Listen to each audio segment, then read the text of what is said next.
Hi everyone, and thanks for watching the video.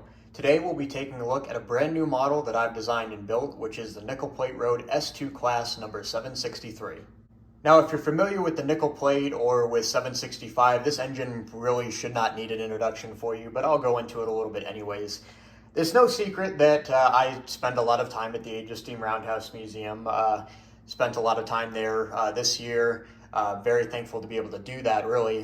Spent a lot of time watching 12. Of course, I posted videos of 12 operating this year. But Age of Steam put out a lot of really wonderful events this year, and I was very thankful to be able to go out and see those. Of course, 763 is one of the locomotives in the Age of Steam collection, so I see it pretty much every single time that I'm out at the Roundhouse. And of course, everybody is familiar with the 765, which of course is the operating sister to 763. 765 is owned, preserved, and operated by the Fort Wayne Railroad Historical Society out of Fort Wayne, Indiana, and they are basically rock stars in my humble opinion. They do a fantastic job operating 765. They maintain it well, they run it well, they do a good job all around. If you ever get in a chance to go out and see one of their events that they put on, I highly recommend it. But of course, I've had the model 763 being an Age of Steam locomotive instead of 765. Even though it is perhaps more famous, 763 is a little bit more personally relevant to me, having seen it so many times at Age of Steam. Now, I have worked on a Lego model of a nickel plate Berkshire before. Of course, this was back in 2017 when Kayla and I worked on building one together, which we eventually were going to sell through Brick Model Railroader. We basically shelved the project for a few external reasons, a bunch of different reasons, to be honest, but Kayla and I both knew that we wanted to get a good model of a 700 class Berkshire on the nickel plate someday, and we kind of vowed to each other that we would come back to it.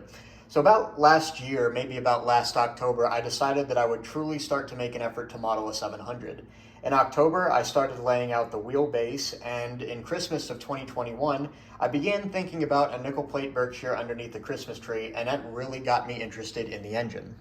I began looking up photos and videos of nickel plate Berkshires and thinking about the sort of freight trains that they would be hauling, which of course were fast freight trains over relatively flat and level ground, and I knew at that point that I was hooked. So I started laying out rough assemblies in December of 2021, and then, to be honest, I shelved the project for a few months, but in April and May of 2022, earlier this year, I saw a 765 again and was able to talk more with Kelly Lynch, and I became infatuated with the class as a whole.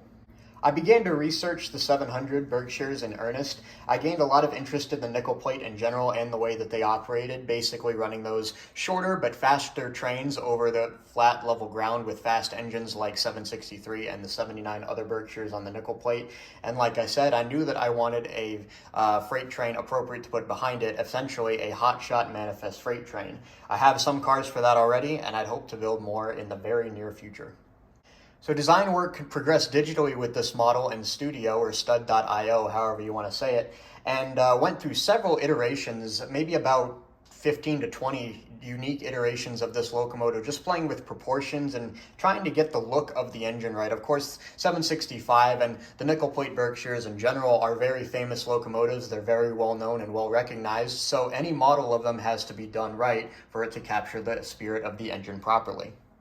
While the digital design work progressed, I also began working on wheels and rods. 763 and the nickel plate Berks in general are very particular in the running gear. The wheels are all unique. Each one is unique from the other. And the rods are also a very unique system, of course, using the Baker valve gear and some other interesting features, which I'll explain in a little bit. So work on those digital part files began in May and June of this year, and I eventually had a complete digital model assembled in Studio on June 3rd of this year. And I eventually continued refining that until this point, and I'm happy to call the model finally done. I think to truly understand how great the nickel plate 284 is where you kind of have to start with understanding the nickel plate itself. The nickel plate road is the kind of more common name for the New York, Chicago, and St. Louis Railroad, which connected Buffalo, New York in the east to Chicago and St. Louis in the west. They primarily were known for handling a lot of perishable food items over that flat level track that I mentioned earlier. They were heavy rivals with the New York Central, and the Vanderbilts, which had a controlling interest in at least part of the New York Central, bought the nickel plate to eliminate competition. And eventually, the road was not very well funded or well used. It was running with a lot of slower, older, antiquated power. The nickel plate road was purchased by Oris and Mantis Van Sweringen out of Cleveland, who had transformed the Erie into a powerhouse and had sought to do the same for the nickel plate. The Van Sweringens also had a controlling interest in other roads, including the Chesapeake and Ohio, the Pere Marquette, Wheeling, Lake Erie, among others. The Vans, as they became known, wanted to do the same for the nickel plate, basically turning it into a very effective fast freight railroad over level track.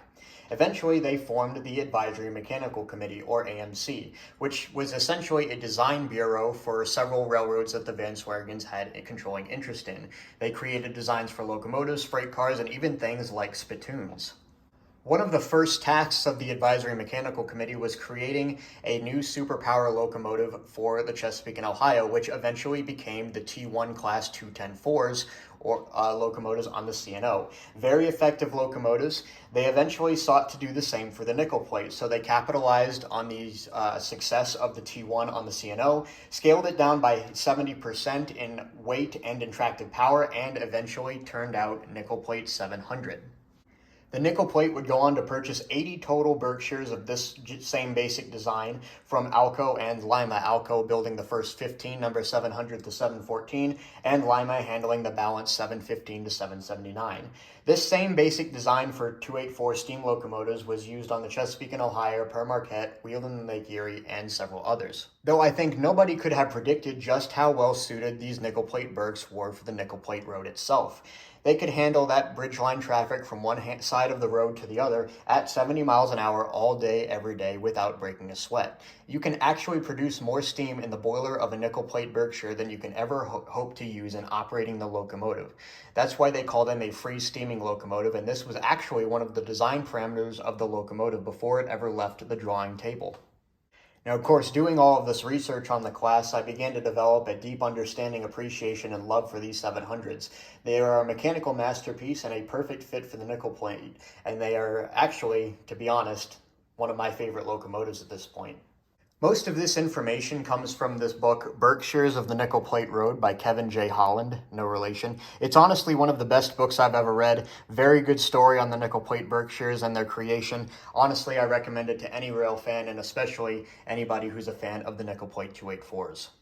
763 in particular is an S-2, which means it's part of the third batch of Berkshires built for the nickel plate and the second from Lima. This one in particular was built in Lima in 1944, September specifically. The S-2 class comprises of numbers 740 to 769, often called war babies, having been built during the years of World War II, as I said, September 1944. The engine featured cast engine frames, roller bearings on all driving and lead axles, and plain bearings on the tenders axles and on the trailing axles. Age of Steam has recently published a new revision of the pamphlet, including all of the information on the equipment at the museum. So at this point, I'm just going to read some information out of the pamphlet. It is quite interesting. Nickel Plate Road 284 Berkshire Steam Locomotive number 763, serial number 8671, was constructed in September 1944 by the Lima Locomotive Works of Lima, Ohio. It was built as a high-horsepower, high-speed freight hauling locomotive to move refrigerator cars of perishables, meat, fruit, vegetables, between Chicago, Illinois, and Buffalo, New York. Tight running schedules had to be maintained on the line between these two cities because the nickel plate connected with other roads who proceeded to take the hotshot consists to places beyond, such as New York City and other locations along the East Coast. These Berks were used on other nickel plate routes, but it was the Chicago to Buffalo main line where these war babies, a fond term for steam locomotives built during World War II, earned their keep and gained their stellar reputations. They laughed EMD diesel locomotive demonstrators off the property twice and continued pulling 70-mile-an-hour freight trains until June of 1958, when the realities of dwindling parts supplies and escalating labor costs finally conspired to give the nod to more efficient diesels. Just in case they might be needed again, most of Nickel Plate's Berks were kept on the railroad's property until they were officially retired in August 1960, when the locomotives began moving, dead in tow, to scrap yards. 6 were preserved, with the first 4 being sent to museums, but by October 1964, just 2 Berks remained unclaimed, number 757 in Bellevue, Ohio, and number 763 in Conneaut. Thankfully, during 1966, each was saved by museums in Pennsylvania and Virginia, respectively, with 757 returning to Bellevue to be displayed at the Mad River and Nickel Plate Museum on February 14, 2019. During 1966, Nickel Plate's new corporate parent, Norfolk and Western, transferred number 763 to Roanoke, Virginia for outdoor display at Wasena Park. 10 years later, number 763 was moved to New Jersey for inspection and possible overhaul for use in the American Freedom Train, which at the time was proposed to be pulled by double-headed nickel plate Berks, number 763 and 755. However, that plan did not work out, so number 763 headed back to Roanoke. After terrible flooding, the Wasena Park exhibits were transferred across town to the covered display tracks of the Virginia Museum of Transportation, which exhibited the locomotive alongside Norfolk and Western finest home-built steam power. Years later, the Virginia Museum of Transportation sold number 763 to Jerry Jacobson, and during 2007, the wayward 763 was repatriated to its rightful home in Ohio. Nickel Plate 763 engine and tender measure 101 feet long. The locomotive alone weighs 220 tons, and its tender weighs 180 tons with a full load of coal and water, for 400 tons total. After a cosmetic paint job, this beautiful Berk is displayed in the Age of Steam Roundhouse Museum. Like I said, of course, I had to model the 763 in particular as my first Berk because I have seen it so many times at Age of Steam.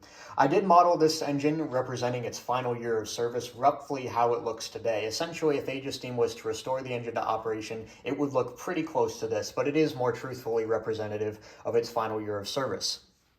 In September of 1957, the engine went through a Class 3 overhaul in Conneaut, Ohio, where it received roller-bearing tender trucks from a Wheeling and Lake Erie Berkshire, and it also received some rods from Wheeling and Lake Erie Berkshires at the same time, features which the engine still maintains to this day. I plan to use this engine in freight service as I operate it.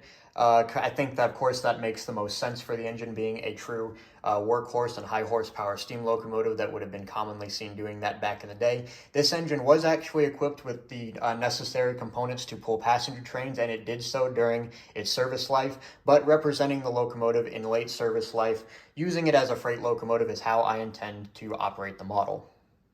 Now, regarding the locomotive itself, I must say that this is probably the most new and most ground-up design that I have built in a long time, even right down to the literal frame of the locomotive. I tried a lot of new techniques, a lot of things that I haven't seen modeled before, a lot of details that I haven't seen modeled before, even on traditional scale locomotives in high quality and high detail designs. It is truly a groundbreaking locomotive for me. I am very happy with it, and I guess we can get into more details about the model itself.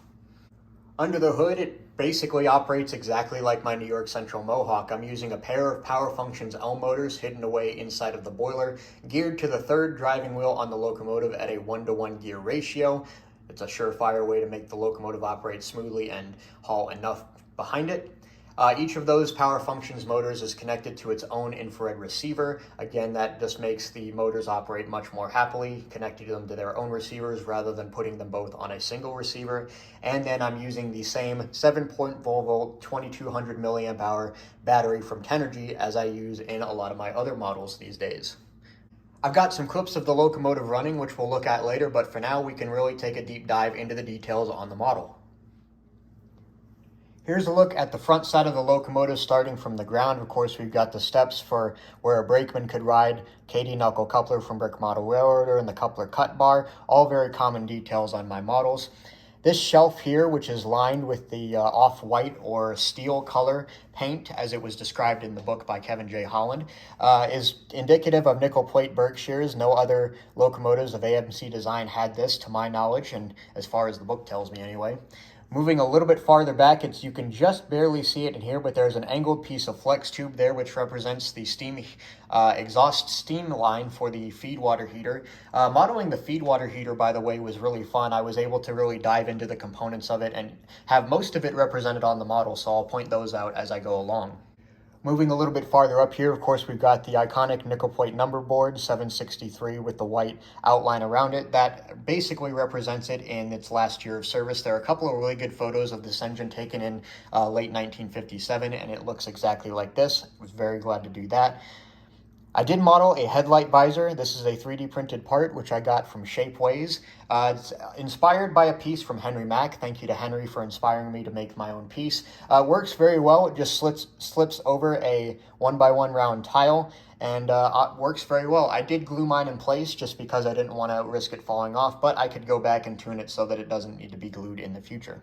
Just above the headlight, of course, we have the iconic Mars safety light, which was a predominant feature on nickel plate locomotives, especially the Berkshires. This is essentially a light that, there are a couple of different types of them, but this one in particular, or the most commonly found on the nickel plate, has a light beam that will oscillate in a figure 8 shape.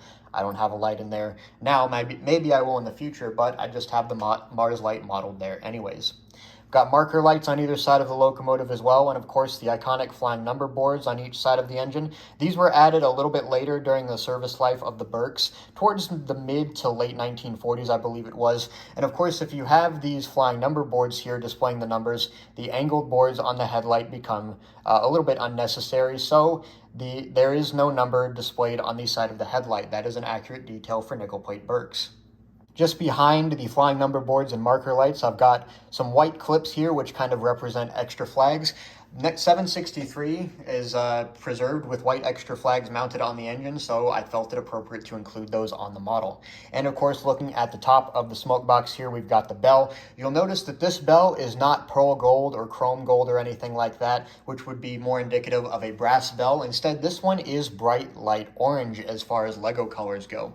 One of the most well-known facts about nickel plate Berks, especially the S-2s being built during World War II, is that they were built with steel bells that were painted yellow as opposed to brass bells. Of course, if you consider World War II going on, brass rations are in effect. That kind of thing is necessary to win wars. They don't sound as good, but it's a very iconic feature of nickel plate Berks, and 763 does maintain its steel bell today. Here's a good look at the profile of the fireman side of the engine. We can start up front with the Timken-equipped roller bearings on the pilot axle. All of the printing, by the way, was done by Richard Glatter at Brick Print Studios. The printing includes all of the bearing caps, the front and the front number boards. Very thankful to Richard for his help, and all artwork was done by Cale. The remainder of the decals, including the builder's plates, the lettering and numbering, was all done by Cale and then printed by OK Brickworks. So again, thank you to Cale and thank you to OK Brickworks for their help with this project. Moving a little bit farther back, we've got the massive cylinders and start of the valve gear.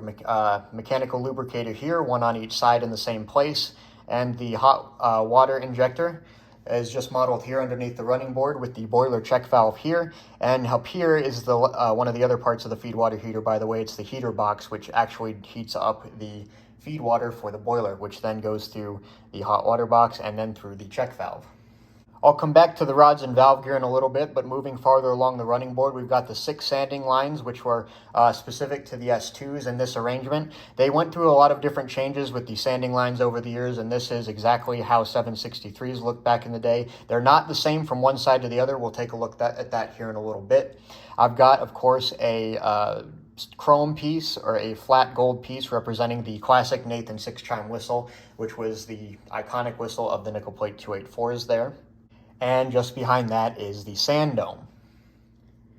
The hatches on the sand dome do open to reveal sand on the inside. Of course, that's appropriate for a sand dome to be able to have sand inside of it. And I do have real locomotive sand in here, but this is actually just not any sand. This is, in fact, genuine nickel plate sand that was gathered from the locomotive itself.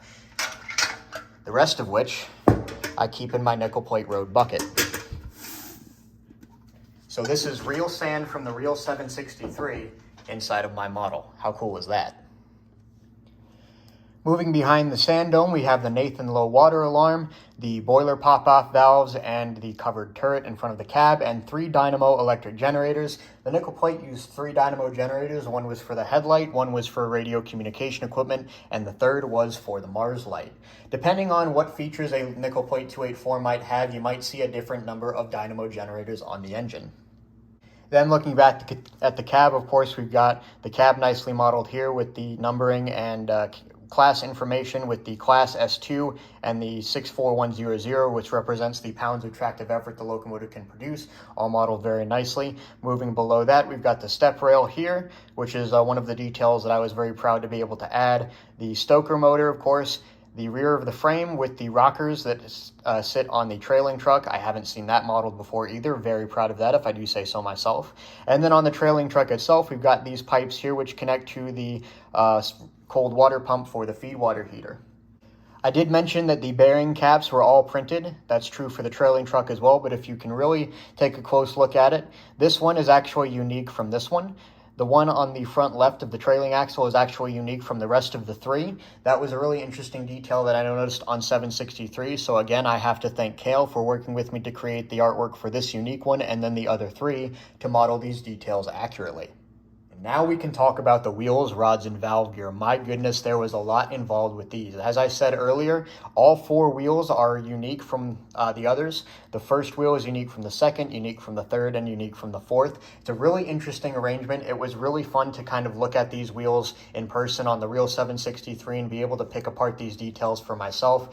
And one of the most interesting things that I found out, of course, not just the size of the counterweight on the third axle, but the counterweight on the fourth axle. It's kind of hard to see, but the counterweight on the fourth axle on the real locomotive will actually stand out from the face of the tire, which is where I've done the lining on the wheels.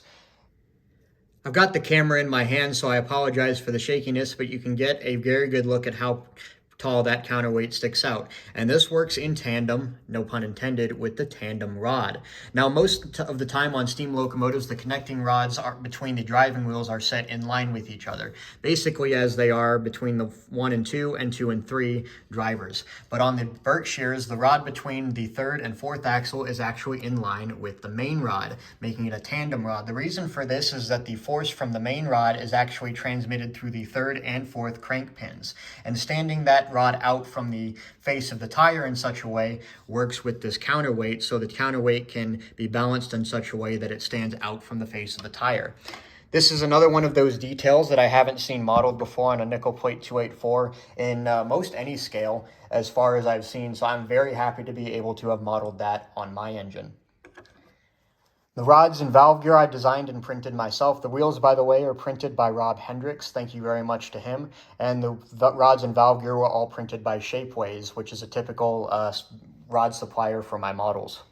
Getting the tandem rod to work with the counterweight and everything was a challenge in its own right, but of course I had to also model the iconic Baker valve gear seen on pretty much all nickel plate 284s and most advisory mechanical committee 284s at that. It's a very unique design of Baker valve gear, and I'm proud to be able to say that I modeled the unique yoke of the gear as opposed to the more earlier, I guess, straight yoke, which is what's seen on my Mohawk. It's a really unique design. I used a lot of new part designs in this and some clever modeling tricks to get it to represent the motion of the gear most accurately than I have modeled before. It looks really good in operation. I can't wait to show it to you later on in the video. Looking now at the tender of the locomotive, the real ones could handle 20 tons of coal and 22,000 gallons of water. Got a lot of coal modeled up in here. I tried to model a little bit more coal than usual on my models. I've always seen a lot of photos of 763 and other nickel plate 284s with coal piled high in the tender, so I tried to give it a little bit more than usual. Hard to see, but up in the front here, I've modeled the coal boards in front of the tender and the lockers. There's actually lockers or kind of storage cubbies on both sides of the tender, right here and right here. So I've used some clever stud tricks to place some plates and tiles in such a way that it kind of represents a locker or cubby door. Really interesting feature, I thought. More great artwork from Kale. On the side of the tender, the coal bunker boards on the top and the Timken bearing caps on the bottom. Like I said, 763 received trucks from a wheeling in Lake Erie Berk, which were bearing equipped in September 1957. I mentioned that the nickel plate used a dynamo to power the radio communication equipment. This 763 was equipped with radio equipment, and it is most identifiable by this box here on the back of the tender. It's a little bit hard to see, but it is right here. You'll get a good view of it when the locomotive is in operation. The rest of the tender is quite simple. Features the water hatches here on the top and the typical details on the back, which I'll show very briefly in just a moment. Here's the back of the tender. Of course, we've got the ladder here from the rear platform on the tender, the coupler cut bar, rear reversing light, and of course the engine number and tender capacity information decaled on the rear face of the tender.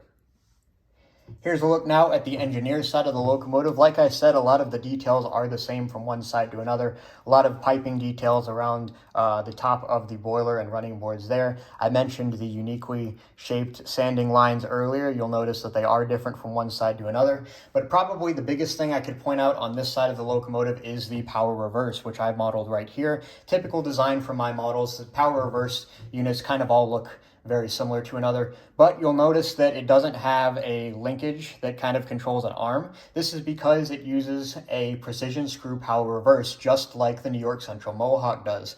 They're kind of most identifiable because there's a long reach rod that will kind of extend off of the back of them and kind of angle up to the cab there. It uses a precision screw reverse, so like I mentioned in, I believe, one of my earlier videos, it uses a round handle to change the direction or change the timing of the valves on the locomotive rather than the lever, which is, I believe, called a reverse quadrant lever, or something similar to the very antiquated Johnson bar.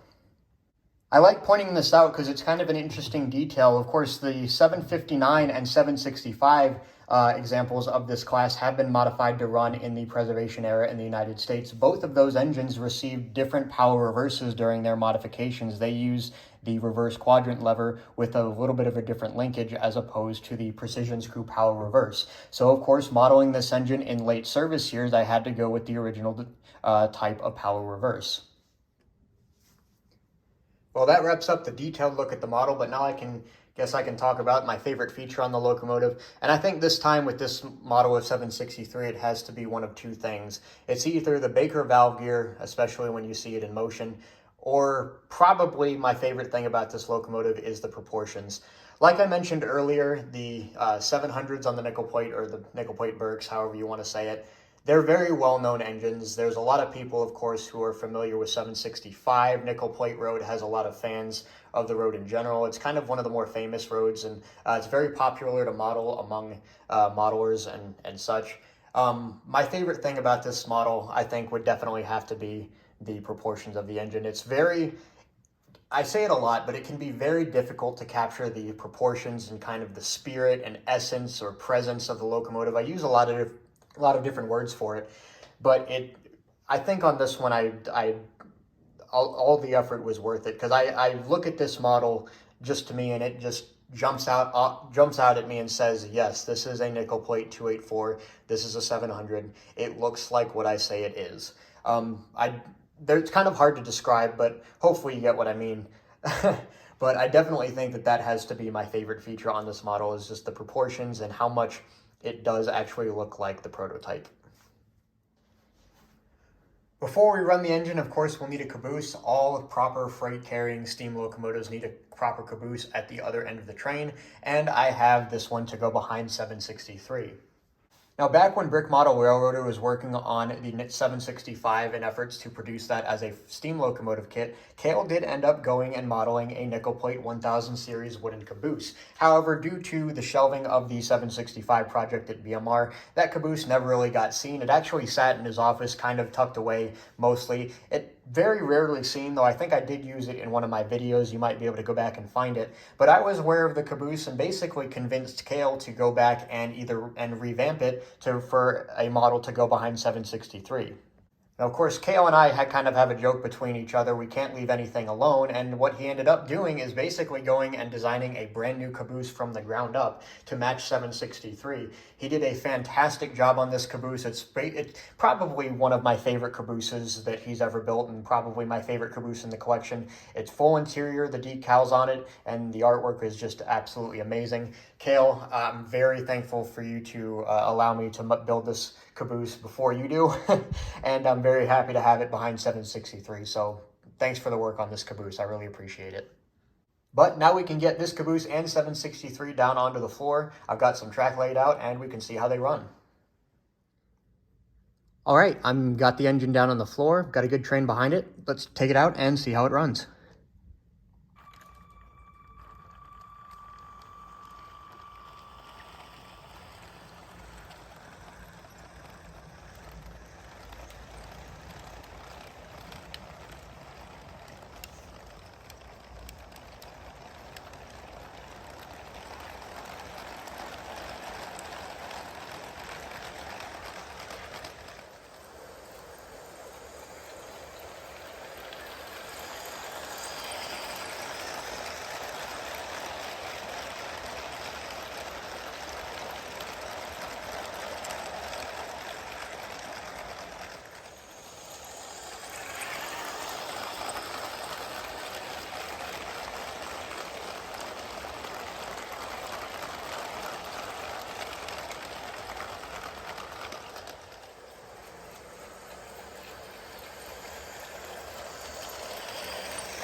All right, well, that pretty much wraps up the video. I'd like to thank everybody for watching and this detailed review of my new model. I'm really happy to call this one done. Like I said in one of my previous videos, I have had a lot going on this year, both with LEGO and otherwise, so completing a big project like this before the end of the year does feel really good.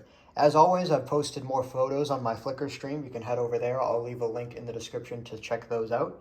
I would like to make a 2022 wrap-up video and some plans for the near future. I'd like to make that and hopefully post it in early January next year, but I'll get to that later. But for now, I'll leave it here. Thank you everyone once again very much for watching and all the support. If you have any questions, comments, or compliments, I'd be happy to take them in the comments below. But once again, thank you for watching, and I'll talk to you all later.